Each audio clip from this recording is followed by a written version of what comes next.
Bueno, nosotros vamos a hablar de testing en autos autónomos. La charla más o menos va a ser primero qué es un auto autónomo, cómo funciona, después por qué es importante testearlo y después vamos a plantear dos técnicas o herramientas que encontramos que se utilizan para testear este tipo de inteligencia artificial. Bueno, él es Agustín, yo soy Juan, la mayoría nos conocemos todos acá. Martín nos había prometido que si ganábamos el Eurotron sacábamos un 10, así que ahora estamos acá. No ganamos y... Bueno, primero para empezar, vamos a definir qué es un auto autónomo para que estemos todos más o menos con la misma definición, trabajemos.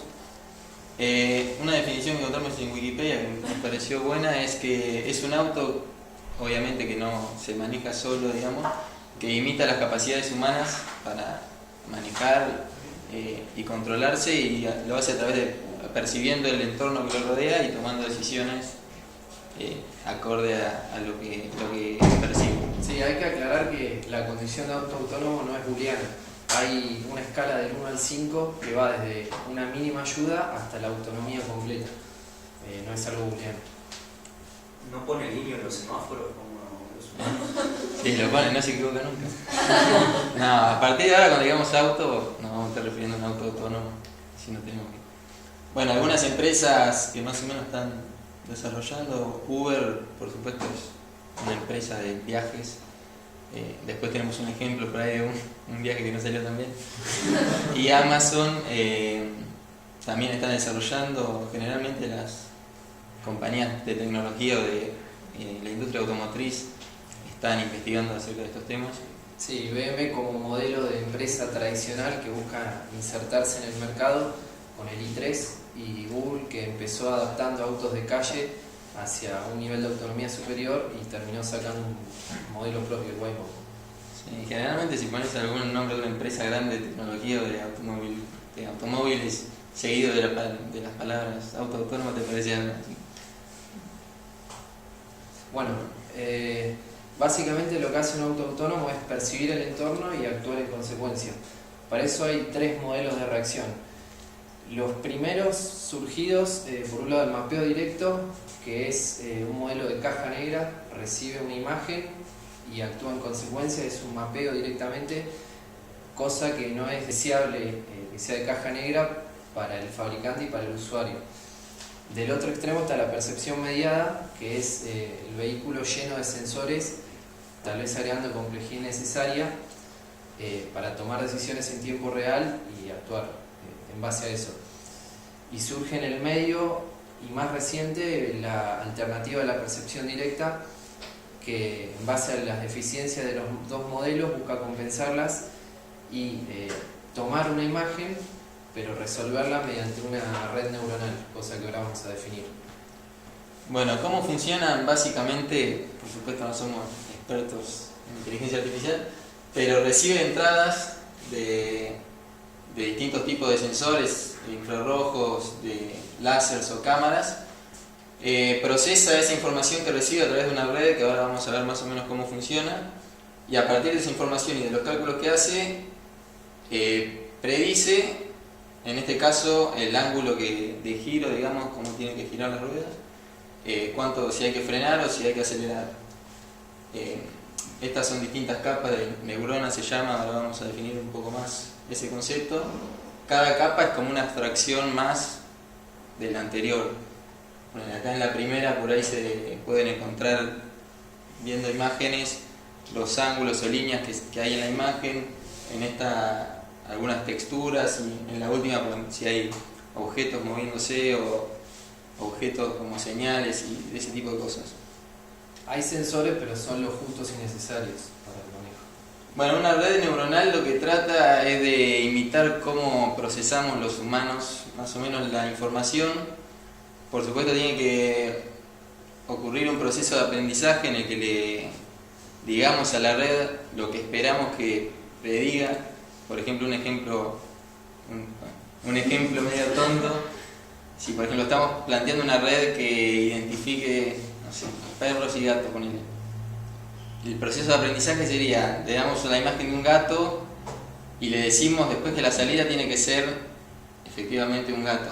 Entonces, a partir de eso la red aprende cambiando cada neurona. Si se acuerdan de la slide anterior, está conectada por arcos. Cada arco tiene un peso. Cuando aprende la red, le cambia el peso a esos arcos en consecuencia de lo que nosotros le decimos. Acá tenemos un ejemplo. Esta sería la neurona que estamos analizando, digamos, recibe entradas de este conjunto, y estos W serían los pesos de cada arco que unen a estas neuronas con esta. A partir de las entradas y de estos pesos se multiplica. Por ahí, díganme si no se entiende, porque nosotros le estamos transmitiendo lo que entendimos de este concepto. Esta neurona, por ejemplo, tiene una salida. Esa salida se multiplica por el peso, lo mismo con todo el resto, y luego se suman todas. El valor ese que obtenemos, después se lo pasamos a una función de activación, que hay muchas para utilizarse y tienen diferentes fines, y eso nos va a dar el valor de salida de cada neurona. Todas las neuronas van como contribuyendo, digamos, a la salida que va a devolver la red en su conjunto. Bueno, y estos, como les dije antes, son los arcos que en el proceso de aprendizaje van a ir variando de acuerdo a cómo queramos entrenar la red. Bueno, esto obviamente nos muestra cuál es la primera diferencia con el testing tradicional, porque la naturaleza del algoritmo ya es otra. No es un algoritmo con un flujo definido, sino que depende del entrenamiento que tenga la red y siempre de la entrada. Así que esa va a ser una de las primeras dificultades que tengamos a la hora de testear. Bueno, primera pregunta, ¿por qué testear?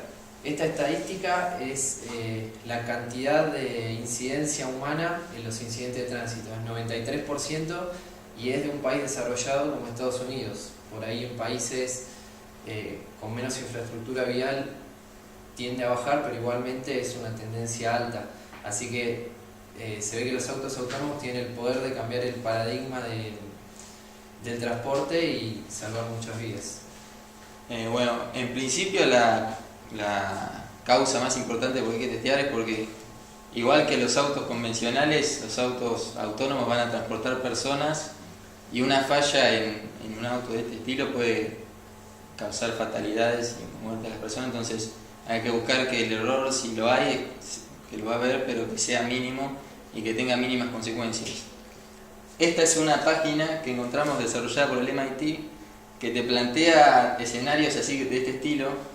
En este caso hay un auto con 5 personas que, no sé si llegan a ver, pero hay una señora mayor, ahí también un señor mayor y adultos que van manejando por la vía.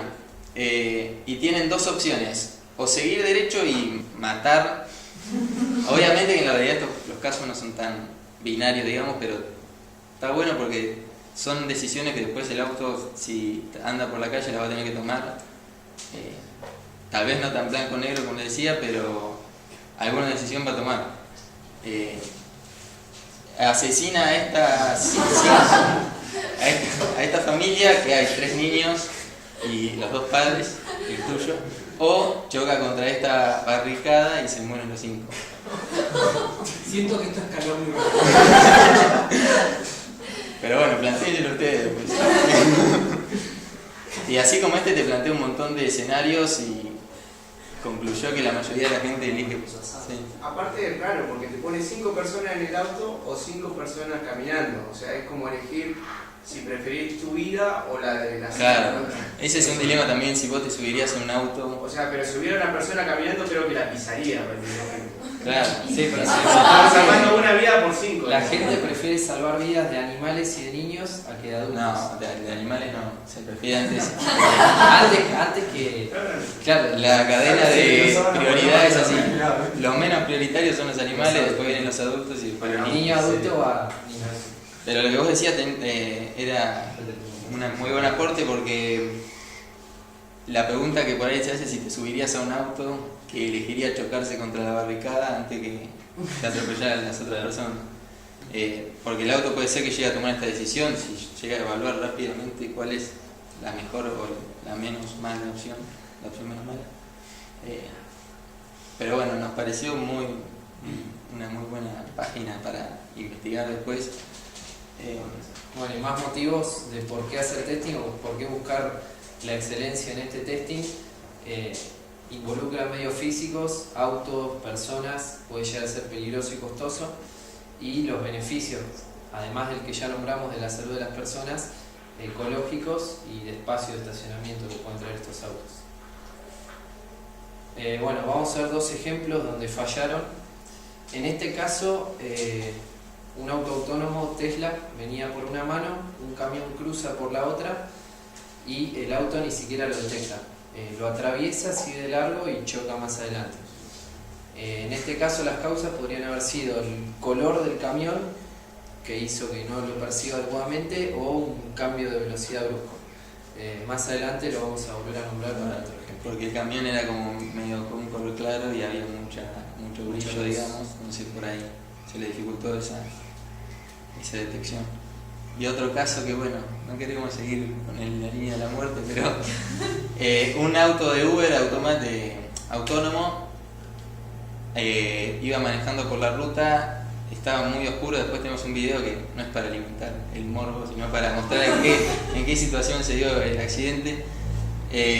Una mujer aparece de la nada, no la detecta y bueno, la choca, terminó en una fatalidad. En este caso la detecta pero no alcanza a actuar. Claro, Uber se atajó diciendo que la detectó pero que no pudo reaccionar a tiempo, digamos. No sé qué es peor igual. Primero vamos a ver la cámara que está enfrente del auto, que vea la ruta, digamos, y después la cámara de adentro para mostrar efectivamente que era un auto autónomo. Ahí se lo ve recorriendo un camino y ahí aparece la mujer, que bueno, nosotros cuando lo vimos, o sea, apareció de la nada, ¿no? El auto, bueno, tiene forma de detectarlo, pero se ve que en este caso estaba checando el celu, parece ahí. Eso es de una mujer.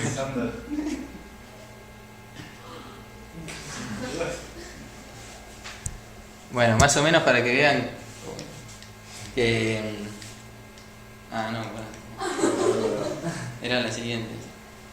¿En qué condiciones se dieron? Que estaba muy oscuro, que el auto claramente no reaccionó de la manera adecuada, que esto se podría haber testeado de alguna manera para ver que no funcionaba bien, y esta es una situación común, digamos, o que se puede dar tranquilamente en la vida cotidiana. Y bueno, ahora vamos a ver cómo testear más o menos. Obviamente no se puede testear todo al 100%, pero qué técnicas y herramientas hay para que tratar de minimizar los riesgos. Bueno, el proceso involucraría en primera instancia obtener imágenes para alimentar esa red neuronal, ya sea a través de entornos virtuales, como vamos a ver un ejemplo, o imágenes reales tomadas. Segundo paso, procesar esas imágenes para alimentar la red, entrenar la red y después comparar el comportamiento observado de la red con el esperado. Bueno, este número, que es bastante grande, es la mínima cantidad de imágenes etiquetadas. Etiquetadas significa que tiene las distancias marcadas de todas las variables requeridas para un entrenamiento y posterior testing que sea significativo, es decir, que sea útil. Acá aparece el principal desafío de este testing, que es obtener esa cantidad de imágenes, que es grande. No solo la cantidad, sino la calidad, tienen que ser relevantes y de casos demostrativos.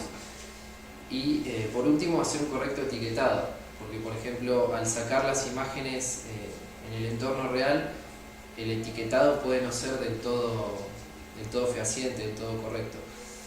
Entonces aparecen dos opciones. Una es capturarlas en un entorno virtual. Vamos a usar el ejemplo del GTA V, que nos brinda flexibilidad para recrear escenarios, bajos costos, casi cero, seguridad porque no involucra vidas humanas, y exactitud en el etiquetado al usar los sistemas de métricas provistos por el entorno.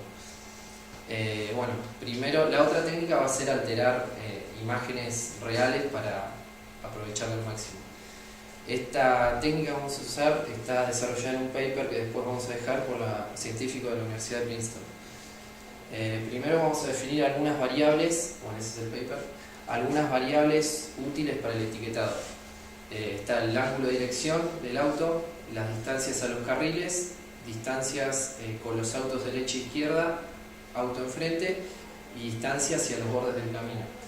Puede ser que en algunas situaciones particulares algunas de estas variables no tengan sentido. Por ejemplo, no haya un auto a la izquierda, esa variable va a tomar un valor fuera de rango para señalizar que no se está usando. Bueno, este es el esquema de las variables ya con los autos del juego. Y vamos a explicar un poco lo que es el proceso de recolección de imágenes. Como dijimos antes, se busca recolectar una gran cantidad de capturas para alimentar a la red neuronal y para testearla. Se aprovecha el entorno bastante realista del GTA V usando un mod para hacer circular ese auto que ven ahí, que fue elegido por sus características más o menos estándar, normales, y bueno, se lo deja circulando para sacar esas capturas. Las capturas tienen esa resolución de 210 x 280 y se sacan cada 250 microsegundos, cosa de tener una cantidad interesante. Bueno, una vez que se sacaron esas, en realidad al mismo tiempo que se van sacando esas capturas, se calculan las 8 variables que les nombré antes. Se calculan fácilmente con las propiedades del juego. Por ejemplo, el ángulo de dirección es muy fácil, es casi directo, y otras no tan directas como las distancias a los autos, utilizando el sistema de nodos con el que están implementadas las calles y funciones trigonométricas. Entonces, después de este proceso vamos a tener un conjunto, un lote de fotos etiquetadas, listas para alimentar la red neuronal. Hay que decir que en este entorno la frontera entre entrenamiento y testing no está muy definida. No se termina de definir qué es entrenar la red y qué es testearla. Por eso muchas de las fotos van a ser usadas tanto para entrenamiento como para testing. En el entrenamiento le damos, como dijo él, una imagen a la red y le decimos, esta es la distancia que hay, esta es la distancia, le mostramos a la red cuál es la distancia que debería medir para que entrenarla, como dice la palabra. Y en el testing solo le damos las imágenes y comparamos el resultado que nos devuelve con el que nosotros ya sabemos que es el real, pero la red no lo tiene. ¿Por qué elegir GTA? Bueno, una gran diversidad de escenarios, casi infinitos, urbanos sobre todo, en el GTA V. El ritmo del paso del tiempo es muy acelerado, bastante más acelerado que la realidad, por lo que vamos a tener en un tiempo real relativamente corto muchas capturas en muchos tiempos diferentes y bueno, las condiciones de clima que también nos permiten simular todo lo que queramos. Bueno, una vez obtenido ese lote, como decíamos, hay que procesarlas para eliminar las fotos que no sean útiles, que estén mal sacadas, y usarlas posteriormente. Esos son algunos números: 500.000 capturas en 40 horas de simulación continuas. De esas 500.000, 483.000 utilizables y 350.000 para entrenamiento, el resto para testing. Pero como decíamos, no es definida la frontera. Que es importante usar la mayor cantidad para el entrenamiento, para que la red tenga más herramientas para después decidir. Porque el testing lo único que implica es ver si predice decisiones buenas o no. Entonces es claro, importante tenerla. No es útil testear una red poco entrenada porque no es significativo. Algunos resultados: en la primera columna ven los ciclos de entrenamiento de la red y claro, o interacciones también. Claro. Interacciones no. Iteraciones. Y el resto de las columnas es el error de cada variable, el error de cálculo de cada variable al cuadrado para hacerlo positivo y más significativo. Como ven, por ejemplo, el ángulo es lo que menos falla, es el error más chiquito, y otras variables como el auto enfrente tienden a fallar más, o los autos a los costados. Esto es porque el ángulo, por empezar, tiene un rango de valores más acotado, lo mismo que la distancia de los carriles es muy acotado y es más difícil que falle porque, por ejemplo, para el auto enfrente hay más cosas que se consideran autos y más distancias posibles, entonces va a fallar más, lo mismo que con los autos a los costados. Igualmente, cuando el auto tiende a acercarse, ese margen tiende a disminuir, por lo que sigue siendo una buena aproximación. Bueno, estos son los resultados que les decía recién. y se observa que como hay variables que se comportan mejor que otras, por ahí sería interesante separar las redes neuronales que atienden a esas variables que se comportan mejor y a las otras que no tanto. Porque si seguimos entrenando toda la red neuronal en conjunto con todas las variables, puede ser que se dé un proceso de sobreentrenamiento con las variables que se comportan mejor y pasen a no hacerlo. Bueno, esto tiene como desventaja obviamente agregar la complejidad de una doble red. Acá se ven para 3 imágenes diferentes, esto ya sería la etapa de testing, las variables, el valor de las variables que define la red y el valor esperado. Obviamente las que no se computan están como no definidas. Bueno, todo esto tiene sus limitaciones, empezando por las implicaciones legales, ya que el juego fue hecho para eso, para jugar y no para testear elementos que pueden tener implicancias en vidas humanas. La recolección de la información es dificultosa, más allá de las imágenes, porque no tiene interfaces definidas para intercambiar datos con el juego. La extensibilidad reducida, porque no se pueden agregar tantos modelos al juego, que la mayoría de los escenarios son rurales, cosa que dificulta el testeo en esas zonas, y el realismo, que es limitado y acotado a un videojuego. Lo que sería ideal, el ambiente ideal, sería un entorno desarrollado propiamente para este fin, en Unity por ejemplo, y que nos permita recrear situaciones particulares teniendo el control completo de la situación. Vamos a ver 2 ejemplos de casos límites justamente recreados en Unity. Uno, el de un peatón cruzando. Un peatón cruzando es una situación muy aprovechable en un testing porque es un caso de mucho riesgo, pero a su vez sería muy peligroso testearlo en la vida real porque nadie se va a ofrecer a pasar por delante de un auto. Entonces, bueno, el uso de una herramienta virtual como esta pasa a ser clave. Y el segundo ejemplo del caso que le mencionamos hoy, del Tesla Crash, para variar, por ejemplo, el color del camión, la luz, la velocidad y ver realmente cuál fue la causa, cosa que no estaba clara. Bueno, esto es un poco más o menos lo que le venimos diciendo del entrenamiento de la red neuronal, así que no creo que haya mucho más que agregar. El tema del ajuste es bastante importante. Y ahora vamos a ver otra herramienta o técnica que se llama Deep Test, fue desarrollada por estas personas. Básicamente lo que trata de hacer es tomar imágenes originales y aplicarle transformaciones para ver cómo se comporta la red con esas imágenes. Trata de probar casos límite que por ahí no se dan muchas veces en la vida real, pero es necesario tenerlos en cuenta. Esto se abstrae un poco del modelo que le mostramos al principio, donde los sensores eran 3 y la salida 3. En este caso solamente toma imágenes fotográficas como entrada y la salida va a ser el ángulo de curva de las ruedas. Que para esto pedí el libro. No. Voy a hacer más o menos qué significa el ángulo ese, porque por ahí a mí por lo menos no me quedaba tan claro la primera vez que lo leí. Supongan que este es el auto, estas serían las ruedas del auto y bueno, este sería el eje, por ejemplo, no sé bien cómo está compuesto todo dentro. Pero este sería el eje, y en caso de que las ruedas giren para allá, por ejemplo,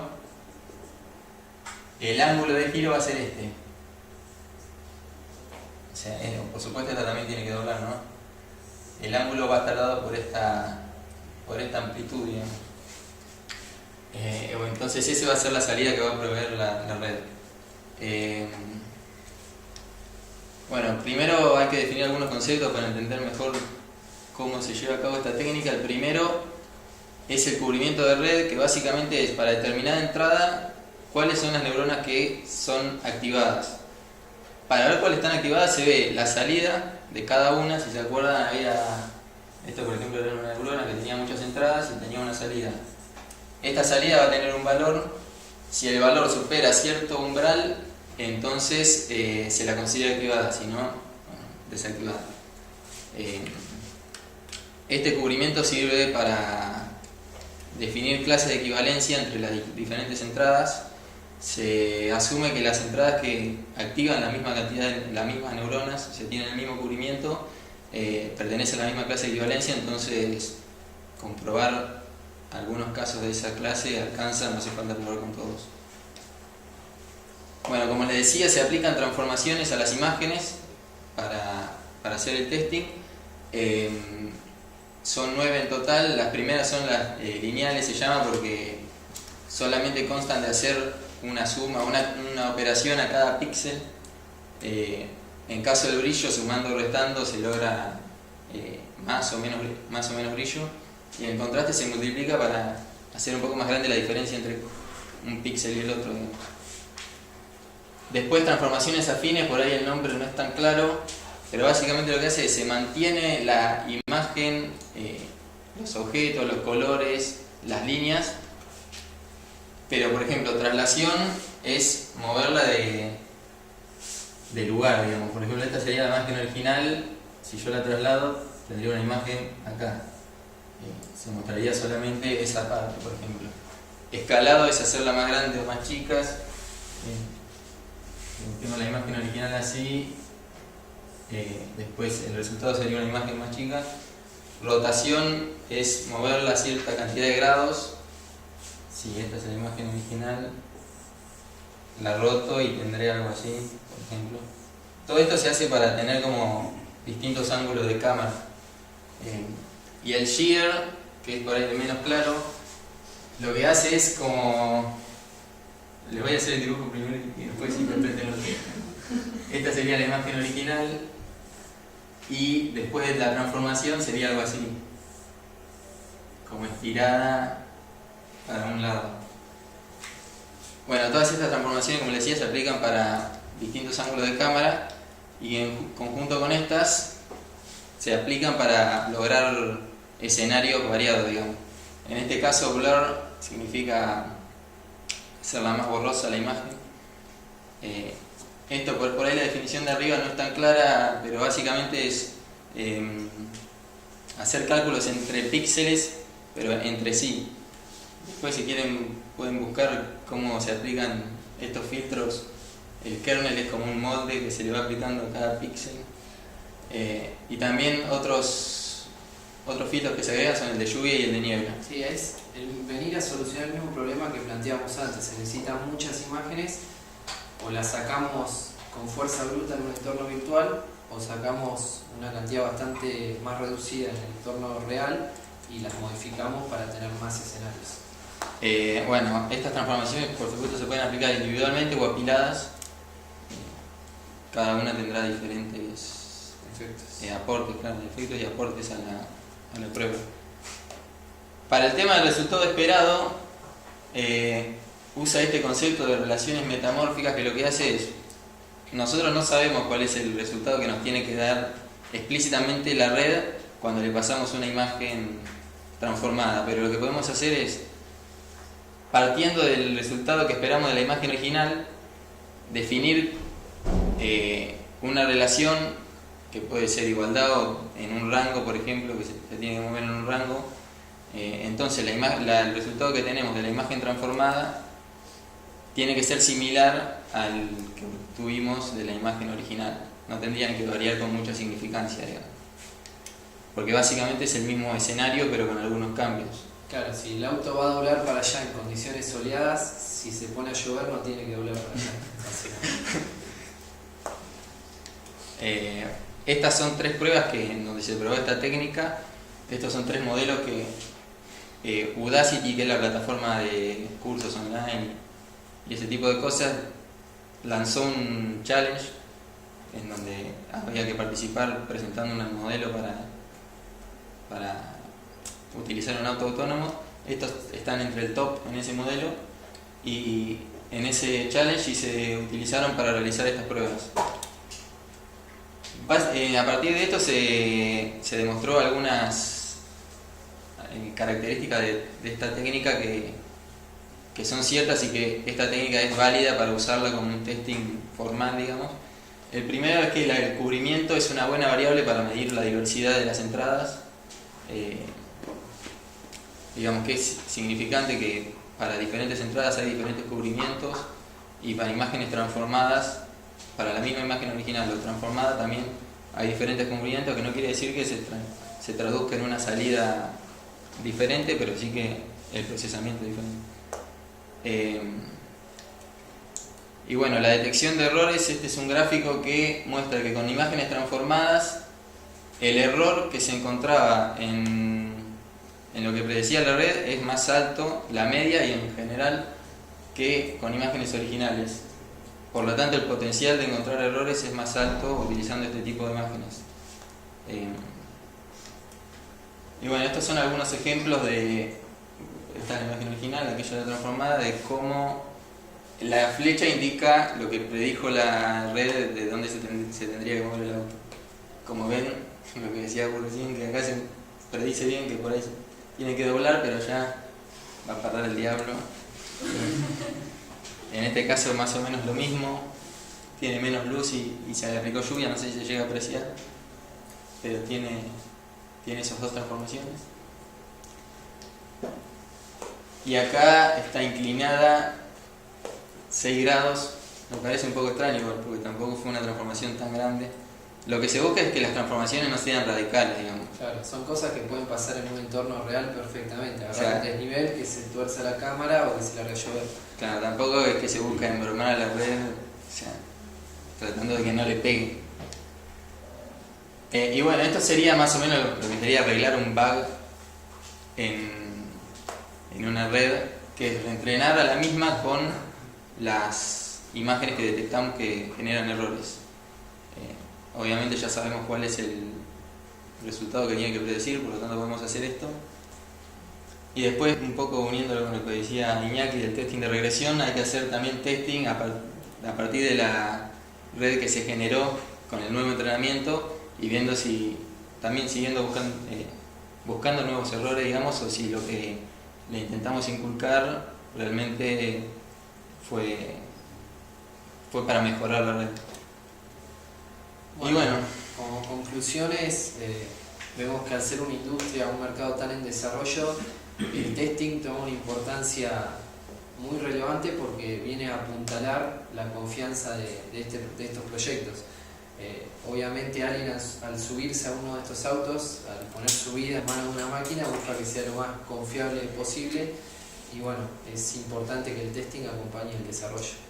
sí, y también nos dimos cuenta que por ahí falta bastante para que esto sea normal, digamos, y que esté aceptado por la sociedad.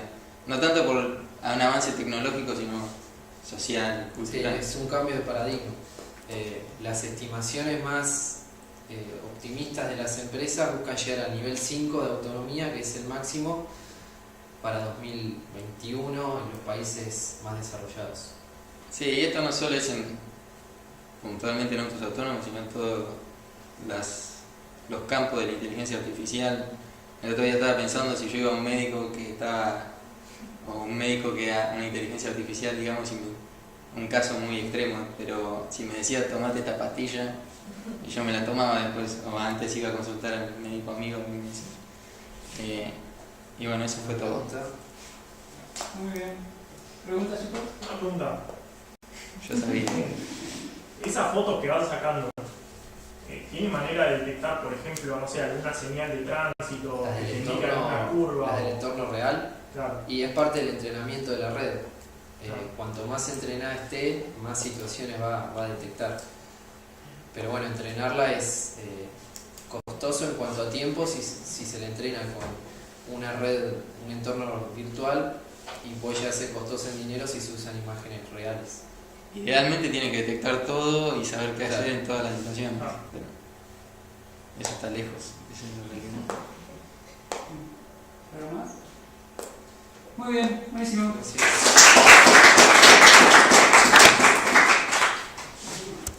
Bárbaro. ¿Me mandan después el video? Dale. Bien.